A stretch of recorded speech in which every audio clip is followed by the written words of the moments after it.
Fisher was part of that magnificent 1966 Pearl High Tiger team that won the TSSAA State Championship in high school basketball, Class AAA, the first year that black teams were allowed to compete. They were awesome. They were magnificent. They were masters of hang time, dunking, and mastering the boards all at once. How did they get that way? They were unstoppable, unbeatable. Coach James Armstrong says they beat everyone. Coach Melvin Black said they were sharpshooters and they could not be contained. All of those adjectives describe the performance of Walter Fisher, one of the key players.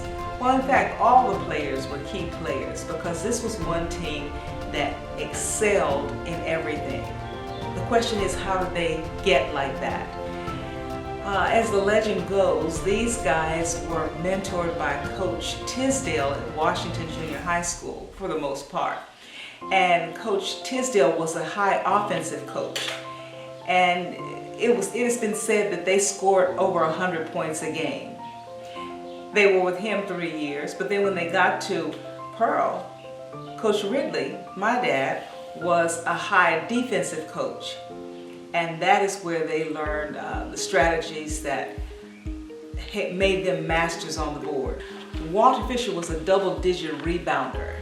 He was one of 2 players on the team who stood at 6 feet, 5 inches tall. He and Perry Wallace were the 6'5" players. And then there was another, James Douglas, who was 6'4". No pun intended, but he didn't come short at anything either. He was a wizard at getting those rebounds and putting those shots back up, according to Coach Black. And Walter Fisher was a part of that trilogy of terror, Wallace, Douglas, and himself. And in that last game, they pulled down 51 rebounds, 41 rebounds, and 23 rebounds, respectively. Walter Fisher also was a double-digit scorer in that game.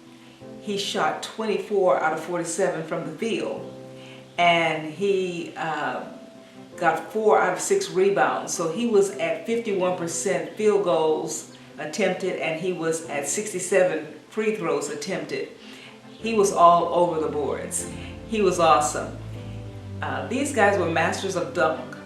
In fact, everybody on the team could dunk. We're so glad to have this footage, but what this footage does not show is that awesome, dazzling footwork, dunking, and all of the style that the Tigers had in their game during that era. And I'm guessing it's because they were so heavily reprimanded for having broken that rim at Vanderbilt's Memorial Gym.